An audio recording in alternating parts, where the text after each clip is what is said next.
Okay, so boom. You finally realize the power of emails and owning your own data. So you create a newsletter and get a landing page fired up. You send out your first email and bloop, it's in the promotions folder. Unless you're an e-commerce company, I'm sorry to tell you, but the promotion folder is not going to help you. This is why you should get ConvertKit. ConvertKit specializes in keeping your email in the primary folder so you can increase your open rates and communicate with your audience. They also have beautifully designed landing pages and squeeze pages for you to capture more emails. I personally love the fact that they have good support. Support from you is everything. If I have a problem, I need to know I can get someone on the line or have a video that answers all of my questions. Hustlers don't give up. They say, yo, let me figure this out. I figured it out with ConvertKit. Now let's start the show.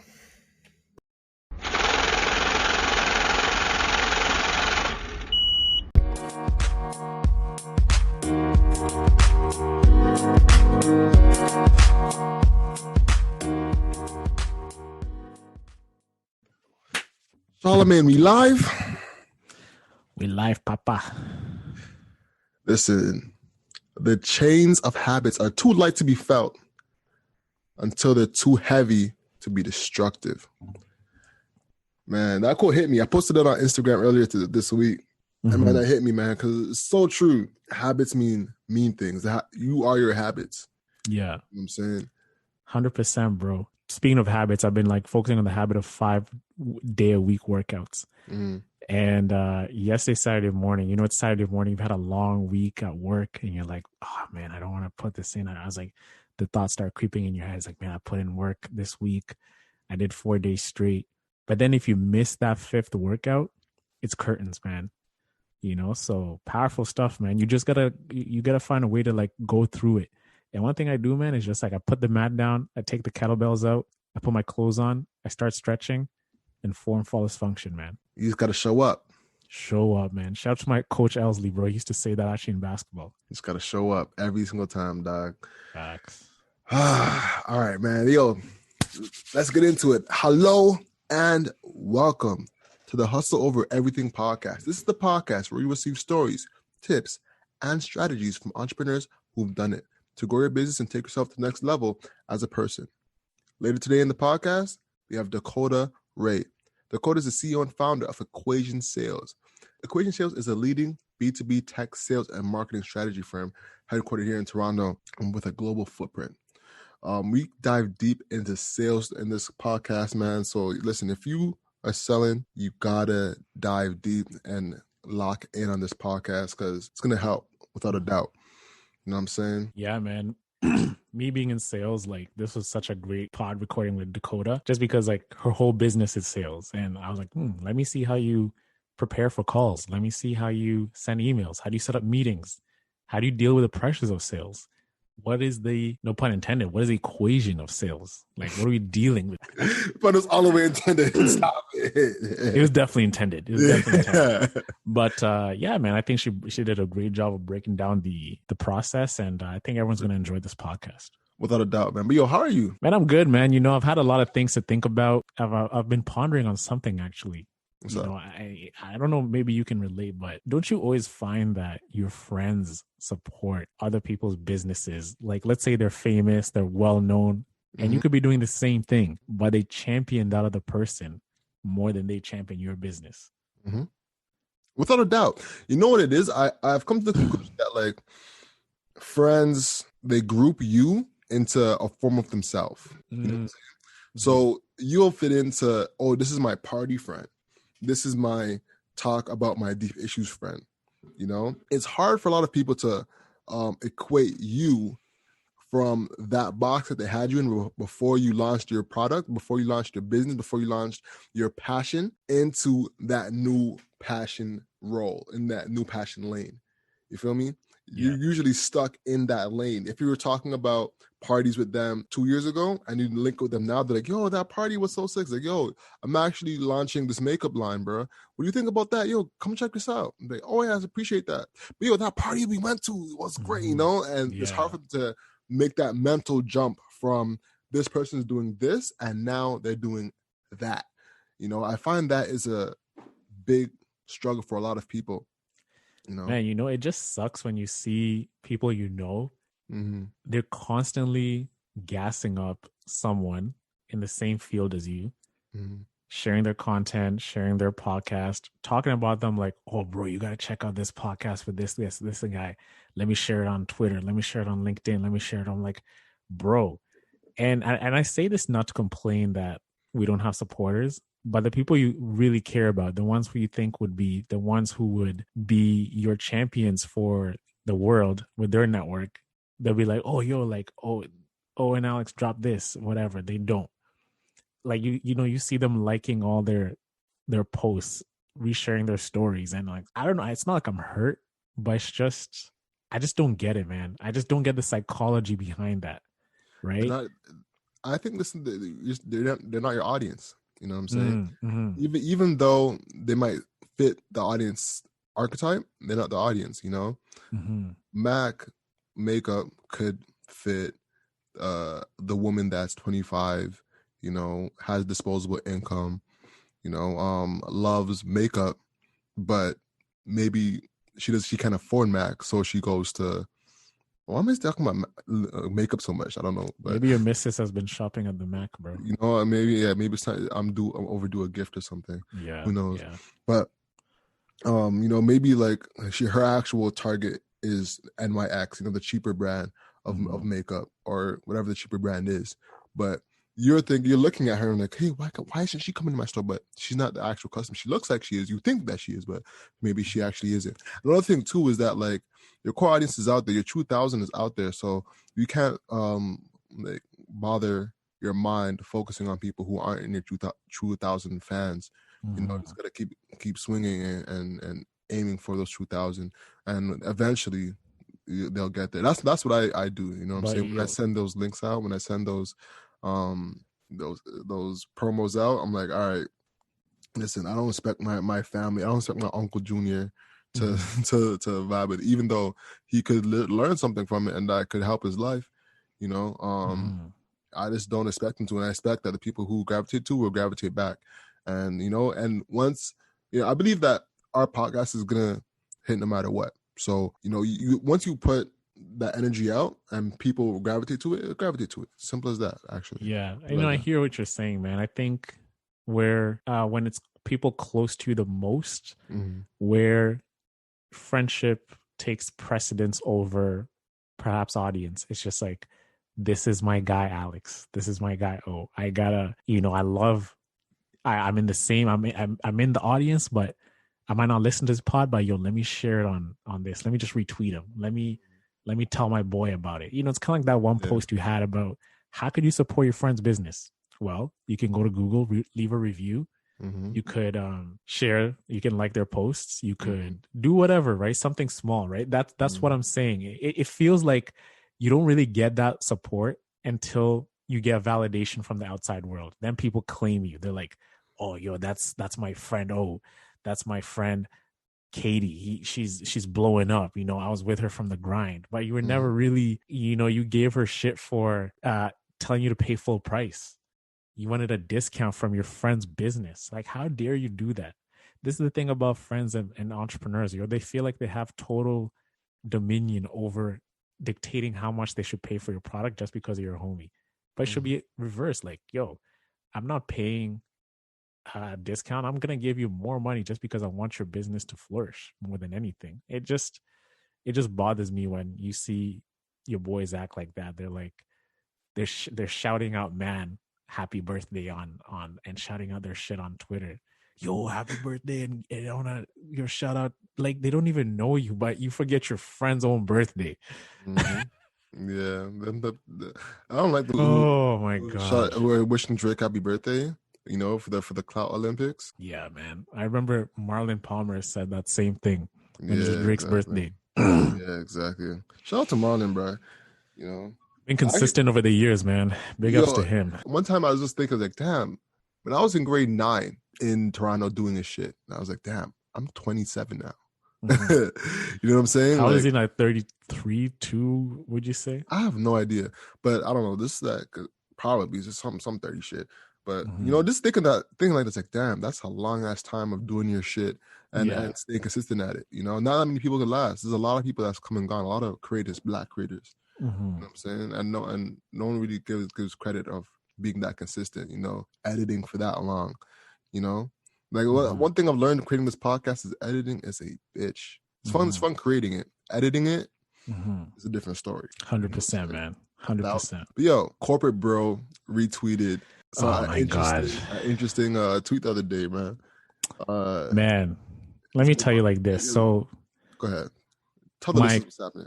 Yeah, so I work at Alita in enterprise sales, and part of the job is emailing top executives and C-suite people on getting a meeting with them, so you can present your product because you believe your product fits their business and could provide a lot of value.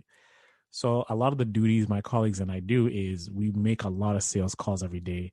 We send out hundreds of emails a day in the hopes of getting the attention of one of these C-suite people, the decision makers. So now we have my colleague Rachel, one of my great friends. We built a great relationship at work. She sent an email out to the CEO of Barstool. Her name is Erika Nardini.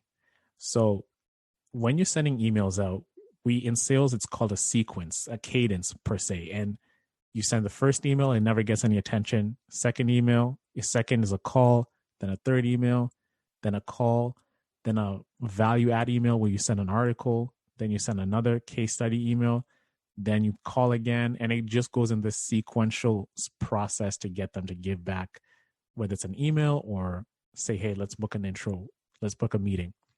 So now she was on her last stage, which is called a breakup email, where you say, hey, listen, I've done my best to get in touch with you. If there's anything I can do, just let me know when you're available, blah, blah, blah, blah. Very simple email. So she didn't even leave a subject line on the email. She just kind of left it as no subject. As she left it as no subject, Erika opens this email and she's like, wow, like, what is this kind of email? She screenshots the email, posts it on her Twitter, and all hell breaks loose. So this guy, corporate bro, his name is Hold on. Pause on that. What did she tweet? What was the exact tweet? So the exact tweet is, I'm starting something called unsubscribe, starting with Rachel. And Rachel's email is, I can just see the tweet right now, but it starts off, hey, Erika, I reached out a few times, but I've not been successful in connecting with you. I understand and appreciate that things are busy on your end and maybe you didn't have a chance to touch base. If that is the case, feel free to drop me a line and I'll be delighted to connect. Otherwise, I'll assume you're taking a pass on having a conversation at this time. Thank you, Rachel. Very simple email. So she took this email, posted on Twitter, blasting my friend Rachel, doing her job, saying, starting something on subscribe, starting with Rachel. Ross, corporate bro, he makes a lot of content on sales on LinkedIn and YouTube. He posts a photo. He says, here we go again with another public call out of a salesperson doing their job by a former CMO. I know a CMO should get it and current CEO. Before you start critiquing the email itself, note that that's not my point. Barstool Sports has a sales team of sales reps sending emails that look a lot like this one. When you're in a leadership position, especially as a CEO, yes, you can be called out publicly. That is part of your job. But to be a CEO and call out a single rep for an extremely innocuous email like this, come on. Erika Nardini, tell me about all those outbound campaigns you ran at AOL and tell me how different they were than this one. By the way, unsubscribe already exists. So Ross, this big guy on LinkedIn with corporate bro, calls her out. The post goes viral on LinkedIn, man. Like, LinkedIn viral is like 5K plus interactions on your post, right?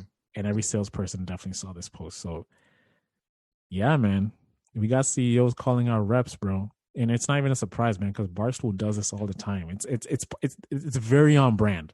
Mm-hmm. The asshole shit. Yeah, very asshole-y, bro. Yeah, I think it's a testament to the two perspectives. On her end, the CEO or the CMO, she's getting extremely tired of these emails that are not tasteless but vanilla, and non-specific to her or her needs. From that email, and this from what you described in that sequence, it doesn't come off as a detailed analysis of their company. or from her perspective, I guess, a detailed reach out to actually help her specifically, right? It's a mass market type of, reach out method, and it comes off as contrived. It comes off as salesy, but not empathetic or helpful to her specific wants and needs, right? But on the other end, there's Rachel's perspective, where she's a saleswoman. She has a specific offer that she wants to offer, and she wants to reach out to have a conversation, right? So the question I want to ask you, bro, is like, where's the silver lining in your opinion? Where do you think that Rachel could have been better, and where do you think Erika could have been better? See, the thing is, I work for the company, so I already know Rachel's work. I already know what she's doing before sending that email. And the thing is, when this thing is taken out of context, because you're seeing just a plain email that doesn't even include Barstool or the type of value she's already sending, that's what you see. But what I know is Rachel has already sent 6-7 emails before this, let's say, has tried calling her, has inserted Barstool in there and what we can do for Barstool with what they're doing. So the value is there. It's very detailed. It's very personalized. It's just like, this is the last send. I've already given you personalization. Why am I going to personalize a breakup email? Right? So that is where Erika, she opens a no subject email, but she didn't even see the other emails that she had sent. And the fact that the no subject got her to open the email shows that the no subject email worked. It got her attention and she took action by posting it, which was pretty, is like very mean of her to do to like someone doing their job. And yeah, man, that's what I think. Yeah, I hear you, man. Well, where do we go from here? As a result, our VP, my VP Brad, sent an email. We got a meeting with her. Apparently, I heard it went well. It's moving to the second stage, so some positives came out of it. Yeah. Hey, got your foot in the door. That's what matters, baby. Hey, man. Sometimes you got to take what seems like an L and turn it into a W. Facts. With that said, bro, let's hop into the business tip of the week. What you got cooked up, bro? All right. So this is business tip of the week. I wanted to keep it in line with sales. Not seeing that we have Dakota Rae on the podcast. So I wanted to keep it on closing the deal and, aligning with the current times. With COVID-19 spreading like wildfire in this round 2 of the, pandemic, a lot of businesses are seeing are falling on hard times, to keep it simple. So closing is a lot harder. A lot of people don't have the money. So one of the main objections people are going to have is, hey, I don't have the money. I need guaranteed results. I need to figure out a way of paying you because right now I don't really have the money. So what can you do? What can you say to make that customer, that client, more comfortable with doing business with you? So I have 3 things. 1, we talked about it briefly, but I'd like to go into detail a little bit, which is escrow. Escrow, for those who don't know, is a website or platform, that focuses on holding money. Let's say me and Owen want to do a deal and say, hey, I want to sell you this item for $1,000, right? Owen can put that money in escrow and wait till he has that product or service. And once he has that, the $1,000 will then be given to me. So essentially, escrow is a middleman that will hold on money for a small marginal fee and then give that to me. That way, the customer or client, can feel a lot more comfortable with that, knowing that he can get his money back if their product or service doesn't come through properly. So that's one suggestion. Moving right along, the next is rev share. This one I've actually done myself. I've done escrow as well, but rev share I find is an easier way, and people are a lot more comfortable with rev share as well. Rev share is sharing the revenue from a specific product or service. An example: I want to get hired to do marketing. My cost is $6,000 a month, but the customer can afford this. Says, hey, how about a rev share at points of the sale from the sales you bring in to the website, and I'll charge you, or we'll make a deal of $3,000 a month, half off, and have 3 points on the sale. So 3% of every sale comes to you. That's an example of a rev share. So with the volume of sales, you can make even more money than the 6,000 in the first place, depending on how you do your business. So this is another option that can be a lot more valuable to a new client, or even adjusting to the current times for old clients as well. The last one is long-term retainers. This one I find easier for like brand deals. I get, a lot of people will consider that a sponsorship instead of a promotion. But with the retainers and the services as well, is a great function for retainers. It's letting out the retainer to make sure that the money gets paid. So you can't afford the actual rate up front. So you say, hey, if we increase the term of our retainer, then we can make sure that you pay the exact rate. It's an easier way of doing it. A great person who does this is Chris Doe. Mm-hmm. He goes deep into his sales process. And one thing that I found really interesting with his sales process is he changes his voice when he wants to introduce something like this for his clients. An example is that he'll start talking and be like, "Oh man, all right, well, since you can't afford it, I mean, I guess I can do like maybe you could do like a longer term retainer or a payment plan where you can pay a quarter every month, but it's just, I don't really do that as much. It's not like my company policy, but you know what, just all right, sure, making sure that, go ahead. You're faking the funk, bro. Faking the funk. It's the fact. Yeah, it's the fact, yeah. But it works. Yeah. But it works, and gotta do what you gotta do to close that sale. And it was a strategy that he uses, and I haven't used it as much, but I want to at least bring that to the audience to let y'all know what's out there. But what other people are doing to close the sale.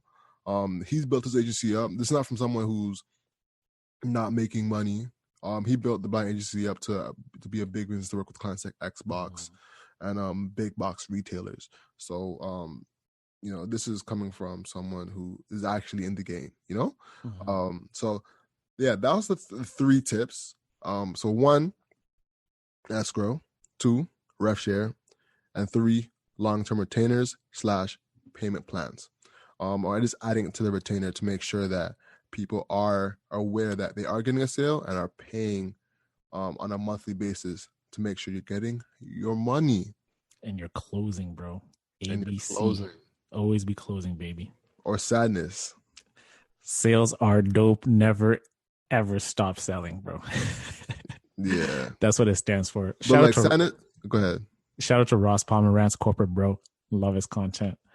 He actually has that's his thing. That's what I thought you're alluding to, is it? Yeah, 100%. But sadness sounds like it's sadness. It's sadness. That's sales, man. It's sadness.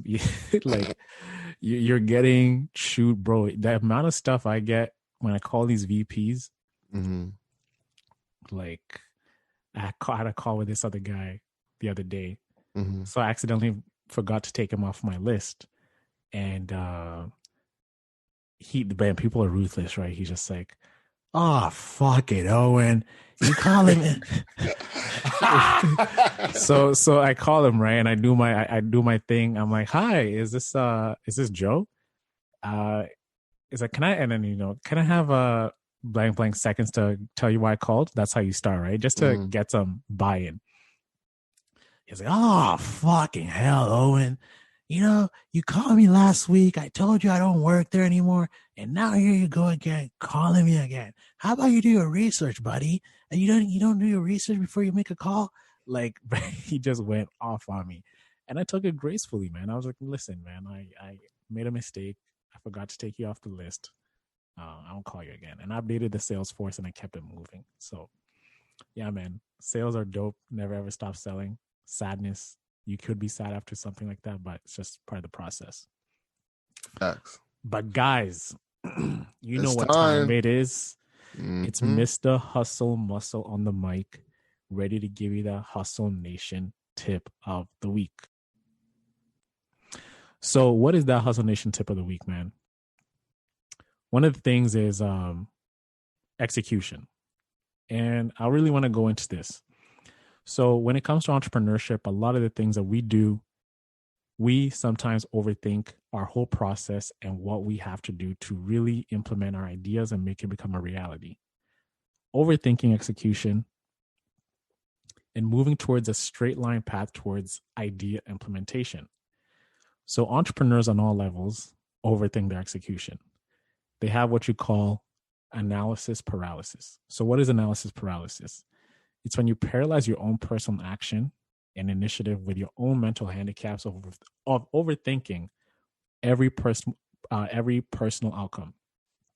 So this holds you back from implementing it, and you tell yourself that it's not the perfect plan until it becomes the perfect plan is when you're going to actually execute on the idea. So an example of this is when I had this back when I was working on my last startup, which was called Sneaker Deck. I came up with every possible feature that our users would love. Little things which were not a value add, but more of a thrill towards the main thing. So thrills are not bad, but when you're looking to bring something to the market, you don't have time for that because you want to validate your hypothesis, which is what's going to bring your idea forth. So the right flow to go about implementing is I've found to work with simple outlines to work the best. So don't write the business plan on day one of what the business would be. Instead, implement an outline with key things of the business. You know, a great example of this would be a lean canvas where you write quick notes and it allows you to unify your thinking towards an end. This is an idea you want to implement on your current business. So if you have an idea you want to implement on your e-commerce website, instead of writing this whole long elaborate plan, it's better than just to move in a simple process of let's test it out, see if it works, and we keep it moving. Using the canvas as a guide towards version 1, and as you get the feedback, you come back and write down your results. So you rinse and repeat until you found what works for you, and you use this data to visualize the business and the product that is validated by the market. So now you're not really thinking about airy plans or this system, this product, this whatever, it's going to work like this. You take the most valuable concept of your plan and your product and you immediately put it out to market. You go crash and burn. Then when you crash and burn, you get the feedback, what worked, what didn't work. Fix what didn't work, you go back again with version 1.1 and you do that again and again and again. So first part of analysis paralysis is simplify your plan into one page and execute on that. The second thing that a lot of people don't talk about when it comes to execution is your own mental attitude. So one thing that is tied to analysis paralysis is your own attitude. Like you got to ask yourself, why is it that I'm overthinking? This is one thing you got to do. Number one, before you even look at the plan, after you've looked at the plan, why am I overthinking? Ask yourself, am I afraid of failure? Do I have faith in the idea? And ask yourself, can you make this happen? Right? You got to ask yourself that. Can you make this happen? Because when you ask yourself these things, you actually look at the handicaps that you've placed on yourself because you're not confusing busy work and doing all this planning towards execution because there's some mental handicaps you've got to ask yourself. And these are some of them. You know, why are you overthinking? Am I afraid of failure of this product? That's why I'm doing all this work to make it more bulletproof. Do I have faith in the idea? Can you make this happen? And you got to ask yourself, and you got to be honest with these questions and answers that you give yourself.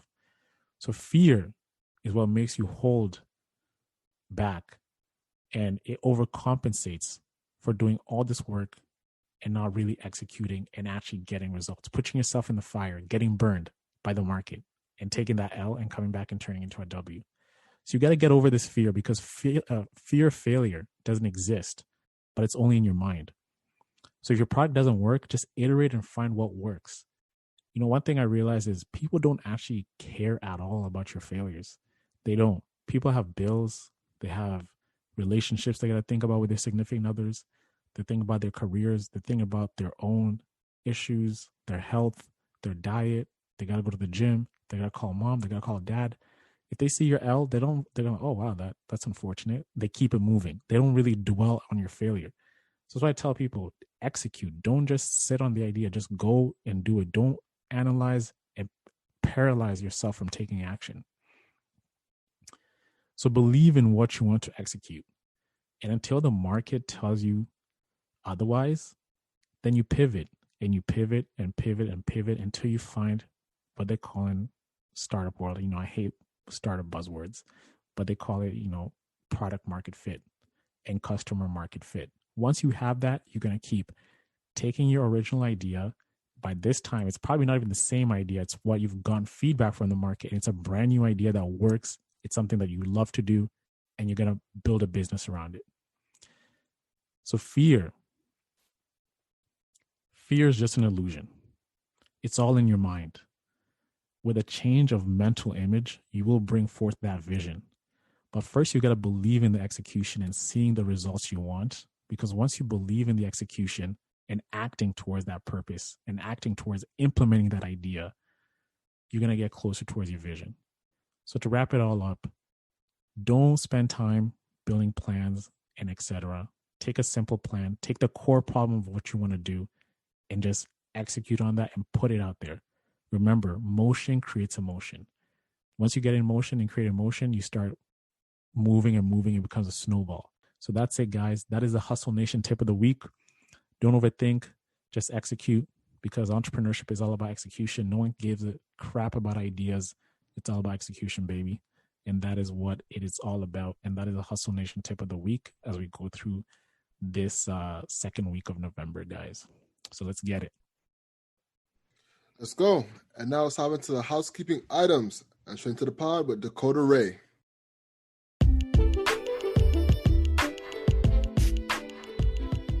Hey, what's up, guys? To support this show for free, here are some main options. If you're on Apple, make sure you rate and write a review of our podcast. This makes a huge difference and helps support the show. If you're on Spotify, follow us. If you're on Google Play, subscribe and auto-download so you'll be notified and have a fresh pod ready to go when we drop. Lastly, make sure you share the podcast on Instagram or whichever social platform you use and tag us. On Twitter, we're at 24/7 Hustlers. On Instagram, we're at 24/7 Hustler. And on Facebook, we're Hustle Over Everything. And now, guys, you gotta pay attention to this point. We just dropped a new newsletter. It's called The Underrated. It's a weekly newsletter that breaks down untold stories that highlight game-changing business strategies that shape our sports, music, and culture. It drops once a week on Mondays, early in the morning, to prep you for the week. So subscribe to that, and we'll see you in the pod.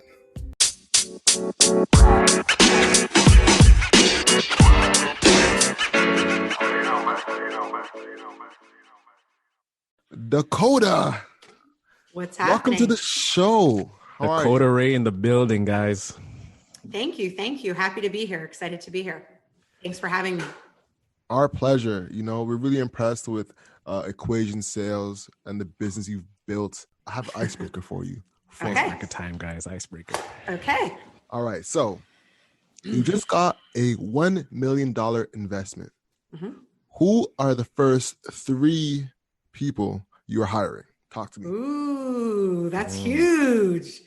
You're on the spot. You're on the spot. Oh God, this is tough. Well, oh my goodness. I don't even know where to start with that one. I feel like I would be bringing on. So first of all, I got to bring on my old boss. I have to bring on Robert Herjavec for sure.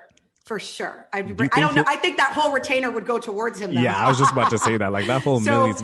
So yeah.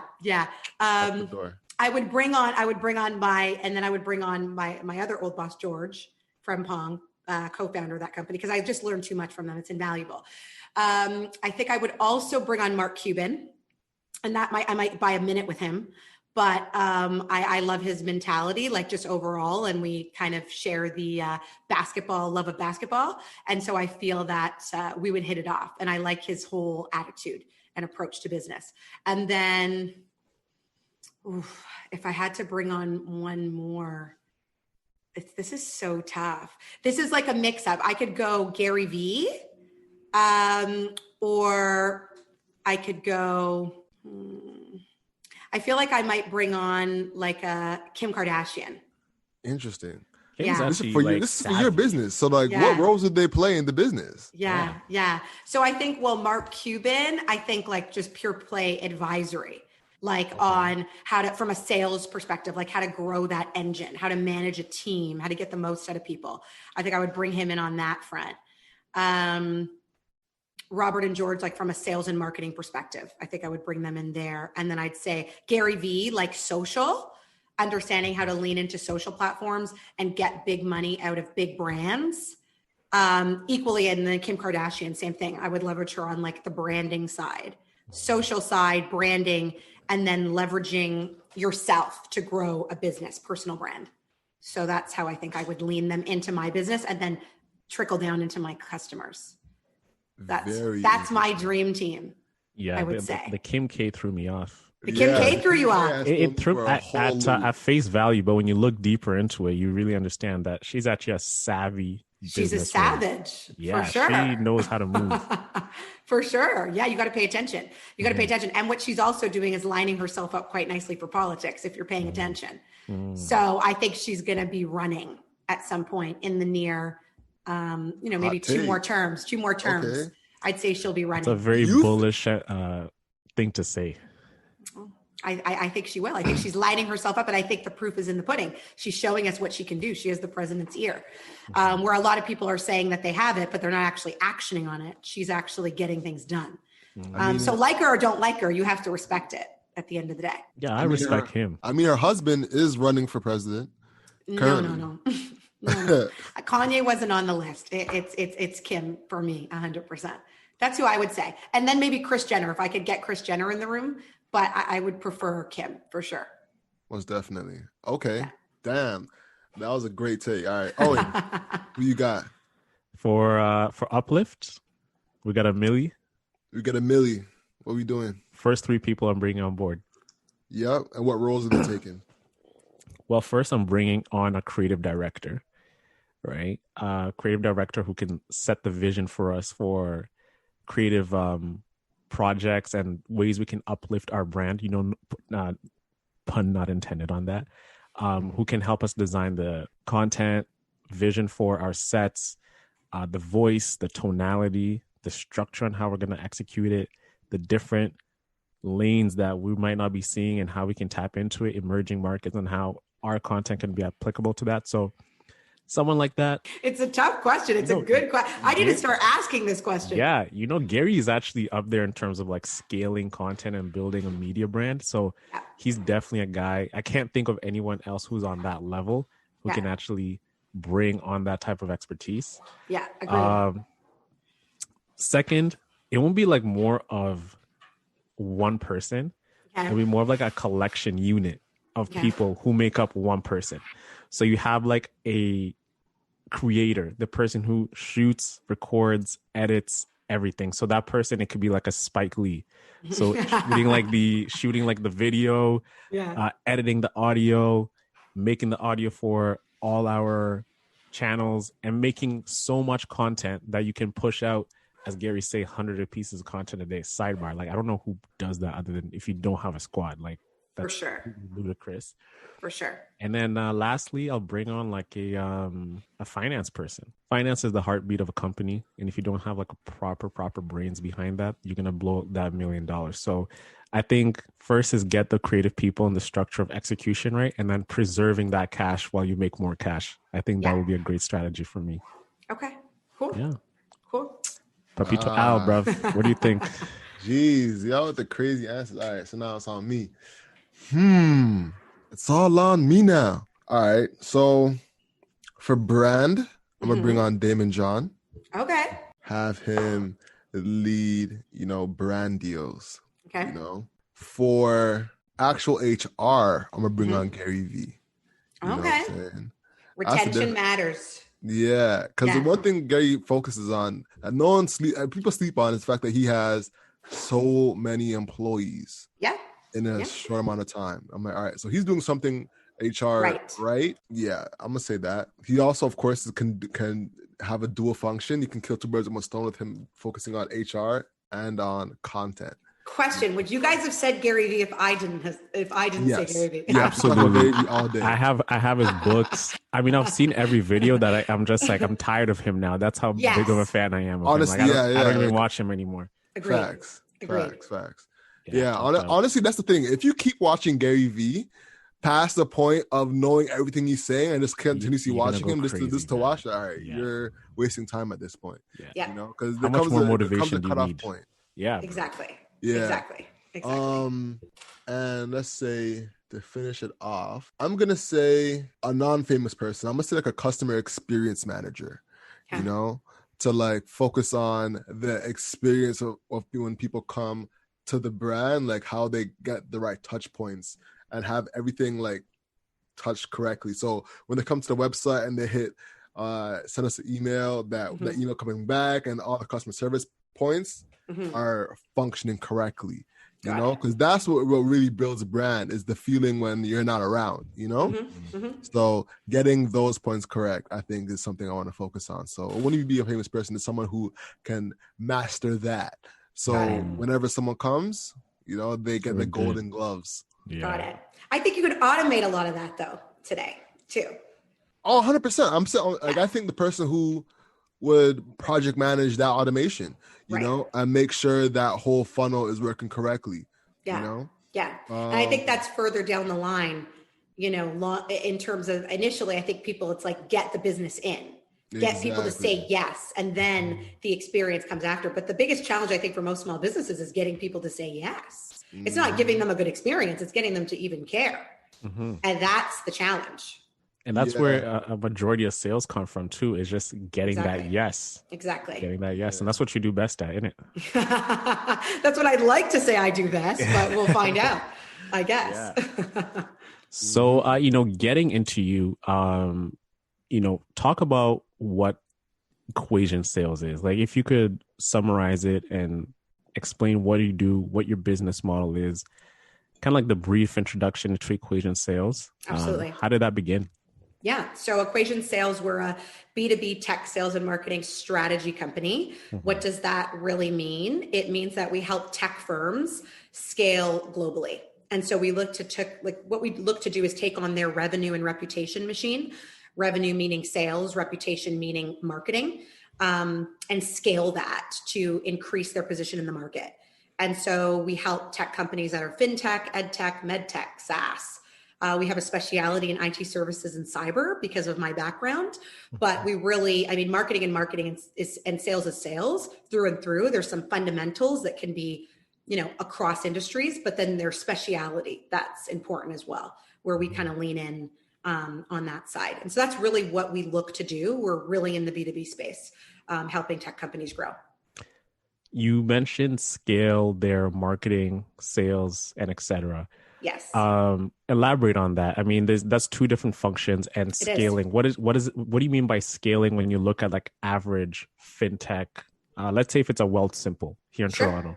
Sure. How would you scale their sales strategy? And using that example. You're looking for, we're getting right into it here. Yeah. You know, we're kicking things off. How would you do that?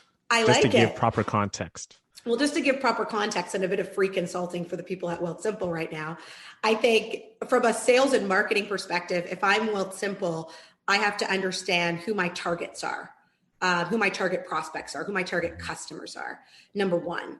I think if you know anything about Wealthsimple, then you can appreciate that they're really focused on the millennial mind and how the millennial wants to save money today. And so if I'm Wealthsimple, I'm spending a lot of time talking the language that millennials talk in terms of saving money and what matters to them. I'm also making sure I'm on the correct platforms that millennials are on in terms of being able to, you know, reach those people. And then I think, you know, lastly, I'm making sure that I'm talking about my competitors. It's something that people don't do enough of. where they think, oh, I don't want to, come off as like too aggressive, but you need to talk about the fact that, how you're different than the 4 major banks here in Canada and the value add that you give to them versus those traditional banking platforms, and lean into that heavily. I think that's really what they need to do. And then on the COVID side, I think they need to lean into the fact that entrepreneurship was trending and sexy before. It's even more trendy now, in that people don't want to be at the, what's the word? People don't want to lean on being underneath a big corporation that, one day something happens and they're let go. They want to do their own thing. They want to have their own financial freedom. And so leaning into that, I'd be running a lot of campaigns around, the fact that COVID's hit, and do you want to be your own boss? Do you want to be somebody who is in control of their own future, and be referencing all of the layoffs stats that have been going on? So if I were them, that's what I would be doing to answer, that question. Oh, Al, you're going to say something. Go ahead, bro. Go ahead. What is the business model behind your business? Sure. So basically what we're looking to do today, it's an MSSP model. It's a managed service model, like reoccurring revenue. And so we're looking to bring in people and pay us monthly retainers to deliver a service. So we have 6 key services. To your point earlier about sales and marketing, those are two different functions, which I would agree with you. But I think there's this constant friction between sales and marketing, and we're looking to bridge that gap. So this is what I mean. Sales thinks marketing's useless and adds no value, and marketing thinks sales sucks and they can't close. And so there's just this challenge and this friction back and forth that in any big organization, if you ever worked with a sales and marketing team, they don't really like each other. And so the reality is we're trying to cut that friction right down the middle and say, hey, we're going to bridge the gap for you, Mr. CEO, because those are our buyers. Who cares about the noise? We're going to bridge the gap and really approach sales and marketing through a revenue lens, through a sales lens, in that, because I'm a salesperson at heart. And so I think people like that when they're buying into the company. We don't say that we're a digital marketing agency. I don't even use the word agency. We're a consulting firm that leans into marketing through a sales lens, and that it's not content for content's sake. It's content for conversion, because there's too much of that fluff going around in the marketing world. And I think we're just changing the conversation. Most definitely. What do you think the key differences is between that fluff and the content that's built on conversion? Well, I think 2 things. I think it's understanding like your targets and what's valuable to them. I think there's too much content out there that's general and nobody cares. I think people care about what resonates with them. So for me, if you're putting out content in front of me that should be going towards somebody who's 10 years younger than me or 10 years older than me in the B2C world, let's talk for a second, it doesn't resonate with me. Like, speaking to me about retirement planning is irrelevant right now in my life. Like, I'm a 28-year-old. So speaking to me about retiring, like if I'm talking about financial institutions that come to me on that angle, I'm like, what? That makes no sense. I'm not interested. Speak to somebody in their 40s and 50s about that. And so I think understanding your target prospects is critical, to part of that conversation. I think so many times, like, the business is called equation sales because we say we're solving your effectiveness equation. So E equals what you say plus how you say it divided by who you say it to. That's how effective you are as a business in terms of a sales perspective. And so I think it's important to know, like, who really is my target customer and what do they care about? And sometimes our customers sell to CEOs, but also sells to VPs, but also sells to directors. And those 3 functions care about 3 different things. So the messaging needs to be different. And I think people don't understand that. Do you work with organizations that have like a primary sales team in it, and you actually coach these organizations on how to better train their staff on sales calls, prospecting, closing the deal, finding the right individuals who are going to use the product? Do you do this? Absolutely. Yeah. So that's part of our sales workshops and training that we offer. So we have 6 services.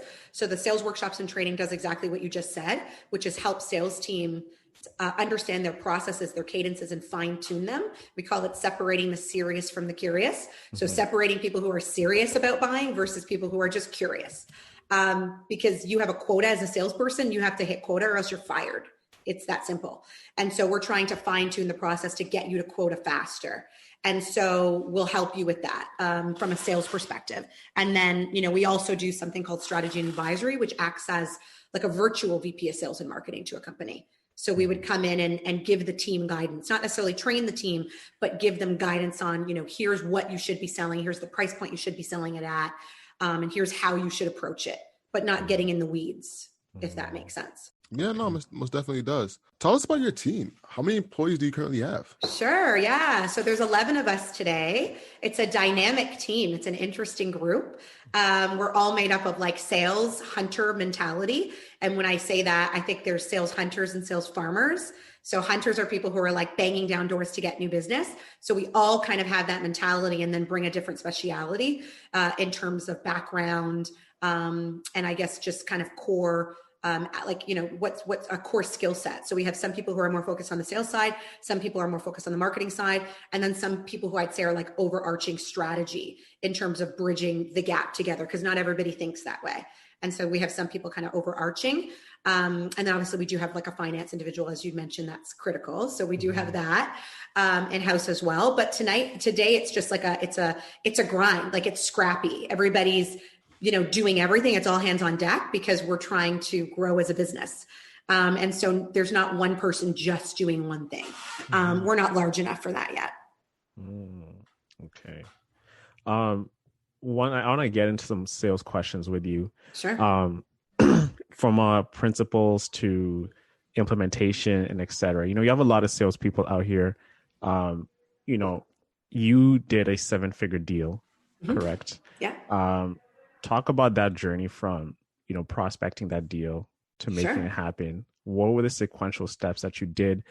And after, if you could break down 3 critical things that are needed in every sales process, so our entrepreneurs can learn about this and it's applicable to any business that you run. Absolutely. Yeah, sure. So, that deal, that was a really large deal that I closed at a company that I was working with before. It was an IT services company, and we sold a large 7 figures, 3-year deal. And so I think if I could take away anything from that deal in terms of the process, I think salespeople have to remember that it's your job to guide the person through the sales process, not the customer's job. And what I mean by that is making sure that you're literally hand-holding them through the process from first meeting to end close, in that you're guiding them along the way and you're not leaving it on the prospect to get back to you. What I mean by that is I think a lot of salespeople go, oh, well, they're interested and, they'll get back to me or they'll touch base with me. And people rarely do because people are busy and they have life going on and they have their work life going on. So I think it's kind of hand-holding people through a process, but always showing value in along the way. So delivering pieces of, tidbits or bringing senior executives from your team along as part of the process to show that we're engaged and that we want your business. I think salespeople sometimes are afraid to show the excitement for the business and that we want the business. And I think people need to know that you're a salesperson. They know you're there to sell them. There's no mystery. They know you're there to sell them something. So sell them something. And I think don't try and hide it. Don't try to hide it. It gets cheesy and bizarre and nobody knows what's going on. I think it's just be direct and to the point. When you're there to sell somebody something, sell it and being enthusiastic about it along the way. Because if you don't care as a salesperson, then why would I care as a buyer? And then I think separately, another big takeaway that I learned at my time at the Herjavec Group and from Robert directly, I remember him saying, when people ask you how your day's going, Dakota, make sure you respond fantastic, wonderful, because people don't actually care. You just said that point blank. People aren't actually asking you how your day is because they care. They don't care. It's a filler. It's a filler. It's a formality. And people want to be around high energy people that are fun because nobody's selling IP here. There's very little intellectual property in the world today. So they're selling an experience. You're buying an experience. Because if they don't buy a car from Honda, then they're going to go buy it from Toyota or somebody else. A car is a car is a car. Sure, there's luxury vehicles and we get that. But if you're in the market for a minivan, there's lots of people you can go to buy a minivan. So why am I buying from Owen down at Honda, Queensway. I'm buying from him because I kind of liked him. He was fun and I remembered him and he made it easy. Mm-hmm. And it's that simple. And I think people have to understand that. Yeah, it's very true. Having a good experience with the person itself is way better than the deal you're actually getting sometimes. Exactly. And then I always talk about like making things frictionless. I buy a lot of technology for our company. We own, obviously LinkedIn, HubSpot, Zocto, Zoom, Sales Handy, like the list goes on and on and on of all these different technologies that we use. When the salesperson on that side makes life hard for me, meaning they don't get back to me on time, they draw out meetings, they're asking questions that are irrelevant or dumb and wasting my time, I move on to somebody else because it's speed. It's like, I need to buy something now to help me make money. You're making this complicated, so I'm moving on to somebody else. Like, there's nothing that you do from a functionality perspective that's so much different than your competitor. It's 2020. Like, please, the technologies are so similar. It's the experience that I'm buying into. And when you make life easy, I say yes faster. But when you drag it out, I move on to somebody else. Mm-hmm. And that's the core. You mentioned working for Robert. Yes. And you also wrote a book with Robert. I didn't write a book. I was featured in his book. You're so featured. He wrote a chapter about new employees, and I was featured in that chapter. So I was, it was exciting. But that was, so Robert Herjavec, he's on SharkTank, and he is the CEO and founder of a company called Herjavec Group, which is one of the largest cybersecurity companies globally. Oh, okay. I thought you wrote the book with him. I didn't write it. That's a flex. I wish. But no, I didn't write it. Tell us about the chapter. Absolutely. Yeah. So he was just talking about, so the book is called Will to Win. And it was just talking about like that competitive nature, the aggressiveness, the hunter mentality I spoke to earlier. And in that chapter, he was talking about, how to get the most out of employees and how to recognize employees who are winners. And so he was bringing up a few different scenarios in which he identified me as a winner. And some of the things that I showed within sales processes, but even outside, like at company kickoffs, some of the things that I did outside of a customer relationship to show him that I was somebody who, winning was important to, and excellence, striving for excellence was core to who I was. So it kind of dove into that. Sounds and how's like Robert as a person? I know like he's one of the most gentle sharks on Shark Tank. Yeah. But I'm sure he's like, when it comes to business, as Kevin O'Leary says, money has no emotions, right? So exactly. How's he like as a leader, and like what are some of the things that you picked up from him that you apply today for your own business? Yeah, no, as a leader, I think he was one of the best people to learn from. I think he was, the one word I always say with Robert is ruthless, and people don't necessarily associate that based on, the TV show. But I think he's somebody who, from a leadership perspective, really led by example and was fearless in that he made a lot of decisions for the business, which makes sense because it was his business, that a lot of people at the time were confused by and didn't necessarily understand. I know there was a lot of friction sometimes with some of the decisions that he made for the business in terms of salespeople saying, I don't understand that. Why is he acquiring this business? Why is he doing that? That doesn't make sense. And us at the time thinking we know what's going on, but he's running a multi-million-dollar business and has a lot of experience. And so I think what I learned from him is do what you're going to do, period. Don't ask permission nor forgiveness. Like, do what you're going to do, ride the wave. If it works, beautiful. If it doesn't, that's okay. Move on to the next play. I think he was somebody who just so passionately made decisions and was very unapologetic, even when things went sideways. And I took that from him in that I don't really second guess myself. If I feel that I need to do something, I do it. And then I apologize later, or most times don't. If it doesn't, if it doesn't work out, like just keep it moving. So. Yeah. You got to respect that. Absolutely. So now with sales, what do you think a lot of entrepreneurs get incorrect when it comes to approaching sales? Yeah, I think the biggest thing that entrepreneurs do wrong is mistake customers as friends and mistake prospects as friends. People who potentially could do business with you. When I mean friends, I mean the interaction that you would have with your friend, like, your coworker or your friend, is the same kind of interactions that you have with customers, and that you're trying to be nice and you don't want to push the envelope and you don't want people to say no to you, and you spend your most valuable asset, which is time, with people who you should not be spending it with. And so here's what I mean by that. When I look at like the sales pipeline across a lot of my clients, and even internally, but we've adjusted that, where I look at the sales pipeline and I go, oh, there's $1 million in revenue. Okay. But really when I dig in, only, $200,000 to $300,000 of it is real, like is actually real revenue. And I think people are a little more optimistic than realistic with themselves, in that they go, oh, well, John's so nice. He got back to my email, he's going to buy because he's nice. Where I think salespeople don't ask the tough, hard questions, and they mistake, again, the relationship that you have with your friend is not the relationship you have with a customer. You need to remember that you're doing a business transaction, and you have to ask tough questions up front. And then, so for us, I think qualifying opportunities is the biggest thing. And this is applicable to any entrepreneur, any business. Qualifying people out of the gate so that, should I be spending time with this person or should I not be? And so our methodology is, it's like 5 prongs. So we say T, which is like, if you don't have all 5 of these things, we say it's not qualified. Get it out of the Salesforce cast. I don't want to see it because it's not a real deal. And so T meaning timeline. Is there an actual timeline associated to the person buying? And what I mean by that is, did John say, I have to make a decision in September? And then when he said he has to make a decision in September, did you ask why? Like, what's going on in the business that warrants you making a buying decision in September? Is it because you have to start a new project in October? Is it because you get new budget? Like, why? So I think asking those tough questions. So timeline. D, decision maker. So are you speaking to the decision maker? And I know in sales, people love to like talk about influencers and recommenders and all these fun words, but nobody cares. Like, are you talking to the person signing the check?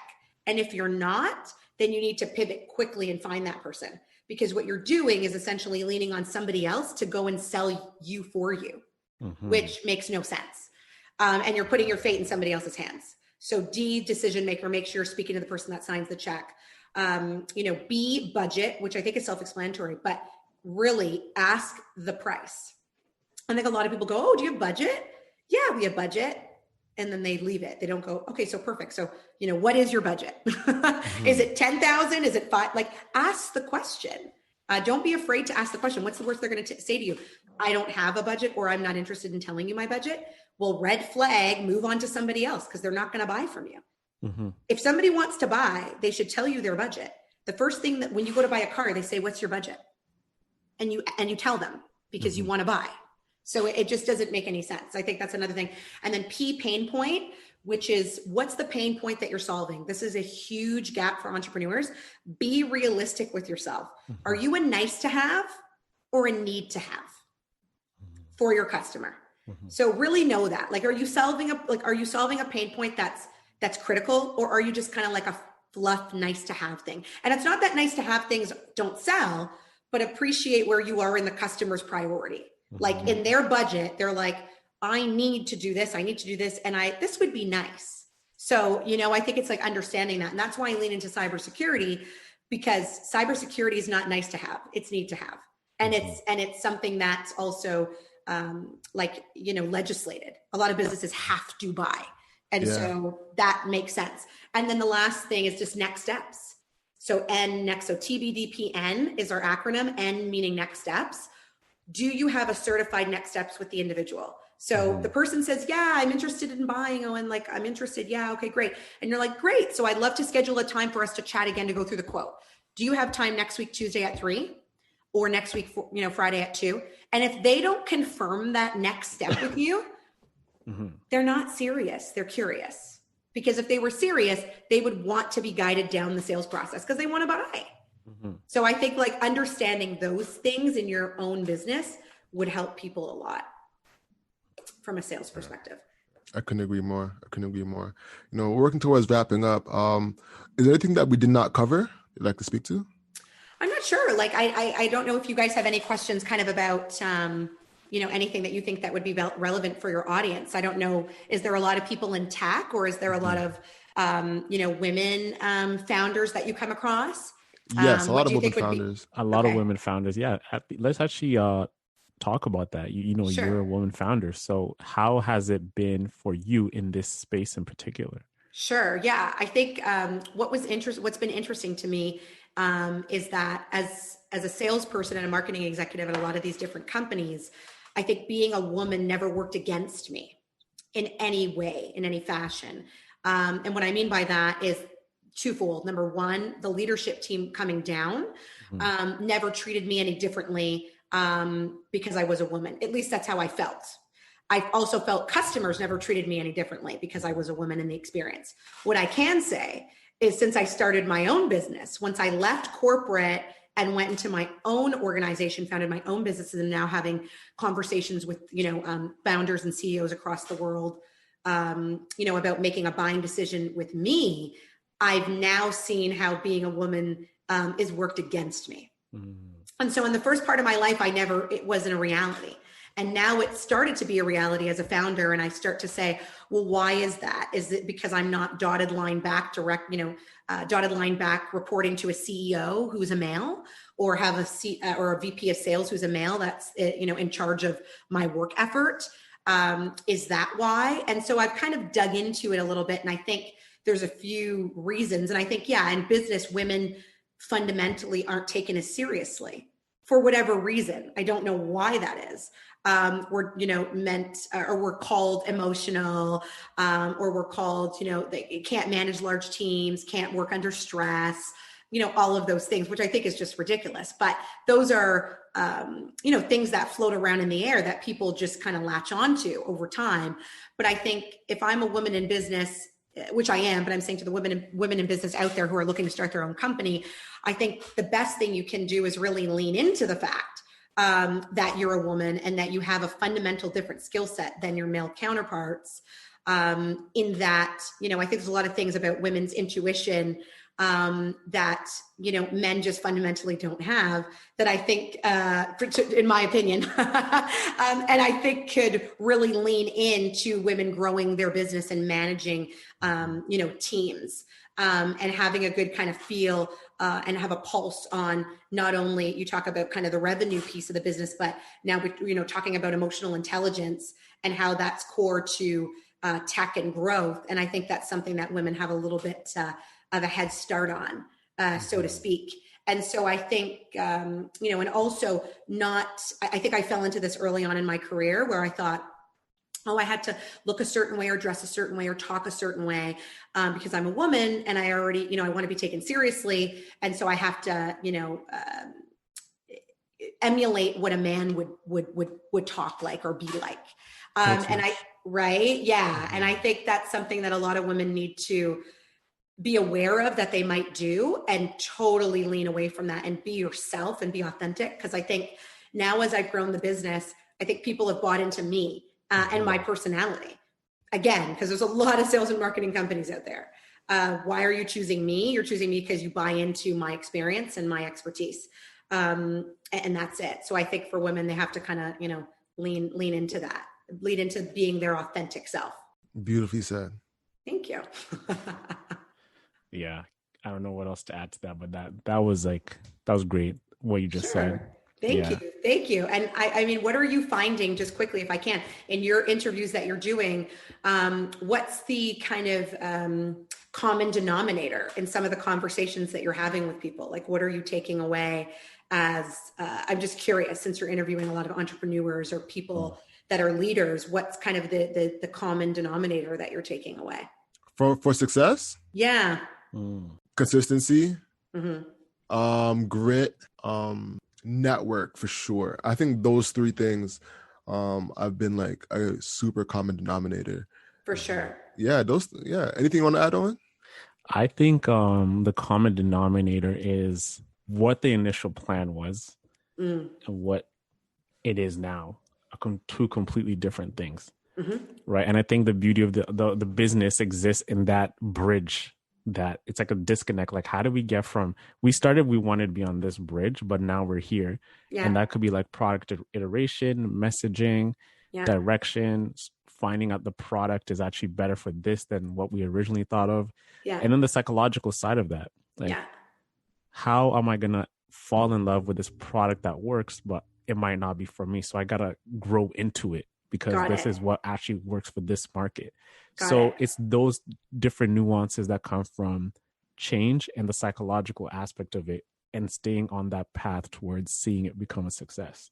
For sure, for sure. And I asked the question too, because I thought that maybe you were going to say, passion, because I think that's one of the things that comes up a lot in entrepreneurship talks. And I just want to kind of say something here, because I think that, and I think passion is important. Don't get me wrong. It is. You have to love what you do. But I also think you have to understand what you're motivated by. Mm-hmm. And I think money is one of those things that people don't like to, openly state that they're excited about or want. And I know for me, why I started my business. Yes, I have a passion for sales and marketing. I'm good at it. But is it what I live for? Not necessarily. What motivates me and why I truly started the business was money, like period, point blank. It was to make money and make lots of it. Make that moolah. And get the money, baby. It's the money, honey. Exactly. And so, and not everybody feels that way. And on the flip side, like I just want to leave this note, because I think this is important. There's too much of this passion talk out there. Not everything that you're passionate about, you're good at. And not everything that you're passionate about is going to make you money. Mm-hmm. Like, I just need people to understand that, because I think this whole go for what you're passionate for talk can be dangerous, because people get carried away and delusional about, oh, I'm a great, whatever. Just because you're great at it doesn't mean you're going to make money at it. And just because you're passionate about it doesn't mean you're good at it. Mm-hmm. And that's the other thing. So I just want to kind of say that. And also, like, when you're passionate about it and you're making money, if you want to stick with that passion, you have to be comfortable with the fact that you're not going to make money and you're doing it just for the passion. Like, if I love knitting and I knit for my neighbors down the hall, I know, like, I'll make maybe $200 here and there, but I'm okay with that. But if we're thinking granular and we want to build a business from a passion like knitting, exactly, that's a different conversation. Exactly. Just understanding that and knowing that sometimes your passions can be separate or side hustles to your actual 9 to 5, because everybody has to make a living and cover rent and basic food and all of those things, which I think is important. But I think be realistic with yourself first before, diving into something and like, oh, I'm so passionate about it, so it has to work out. That's what all the podcasters say. And I think it's just being aware that, that's not necessarily reality. This is hard work, man. And you could, as much as you get told yes, trust me, you get told no way more than you get told yes. To me, to this day, we as a business get told no more than we get told yes. But sometimes you only have to be told yes once, right? For it to bring you over to the next year. And then I think, it's just important for people to know, what you want to make, like sit down and say, what's my base living? Do I want to make $50,000, $100,000, $150,000, whatever that is, and then work toward that. But to your point, there's nothing wrong with knitting. People can have very successful knitting businesses, but it's appreciating that if it's just you as one knitter, there's a ceiling to that. Like, you have to understand that. And so being comfortable with that out of the gate, is something I think people need to lean into a little bit. And to put a bow on things, now you're a well-established business at the moment. How are you planning to take things to the next level? Yeah, no, for sure. This is like the mystery that every business is like, how do I scale? How do I get bigger? And I think what we're doing is really, now that we have some money to play with, in terms, and when I mean money to play with, I mean money that can go into trying out different methods of scale. And so you never want to put all your eggs in one basket. You want to kind of diversify your portfolio, like, in terms of ways that you could get return on investment and time. And so we're saying, we want to push some money out on, LinkedIn ads as an example, versus pushing money on, some optimizing, our LinkedIn outreach versus email campaigns versus hiring more salespeople. What are we getting the biggest bang for our buck? And then when we figure that out, we double down and triple down on those things. And so, but not everybody has that luxury. That's the challenge. When you start, you only have money for one. You don't have money for all four. That takes time. So you have to, lean into one and do it really well and hope that it works out. And then you get some more money, because my business has been bootstrapped. So everything I've earned, I put back in. I haven't borrowed money and I haven't raised money. Not to say that isn't an option for people, but I think sweat equity is like Mark Cuban, again, who I'll draw back to. Sweat equity is one of those things that nobody could ever take from you. And I don't get up in the morning to report to anybody. I know that for sure. So if I borrow money, I have to be giving my, investors, a call every week to check in. And that's just not why I started a business, but everybody's different. And at some point, maybe I'll look to do that. But right now, I think you should always invest in yourself. Don't take any money out of the gate. Like, that's my advice. I know some people advise against that, but I don't think that you should take money out of the gate. I think you got to make some, know it works, so that nobody can't come in and tell you anything, because you know how it goes. And I think that's important initially for people. I think they're too caught up on money. But I'm telling you, we work with a ton of tech startups and scale-ups. Like, even when you look at Silicon Valley, in the 90%, fail rate of startups, 90% of startups fail. And it's not because of money. It's because they have multi-millions of dollars. It's not money. It's because they have too much and they don't have the know-how. It's the know-how. It's not the money. People get confused. They think, I need so much money. If I have so much money, I'll kill it. No. It's the know-how. Work, know the playbook of your company, know what to do, make mistakes, fall on your ass with nothing to lose, and then get money. I think that's important. Well said. Yeah, yes, definitely. With that being said, where can people find you? Yeah, so they can find me on LinkedIn, Dakota Rae. They can also find me on Insta, one Dakota Rae, DAKOTARAE. That's where people can find me if they want to reach out. And if you're a tech business and want to chat, feel free to. Or an entrepreneur that wants to chat, feel free to. Amazing. Amazing, Dakota Rae. Thank you for coming on. Thank you. Yeah, absolutely. Thank you for having me. With that being said, ladies and gentlemen, the hustle is what you can control. So control your grind and control your life. Love it. I'm Alex. And I'm Owen. And it's hustle over everything. Peace. Peace out.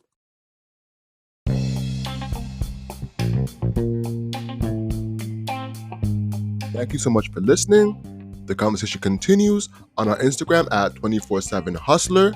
We post very frequently. And be sure to check out our merch at hustleovereverything.co. We have some amazing sweaters, hats, mugs, and a lot more. Lastly, our Proud to Pay program is linked in the description below. Thank you so much for your support. Talk to you next Monday. Peace.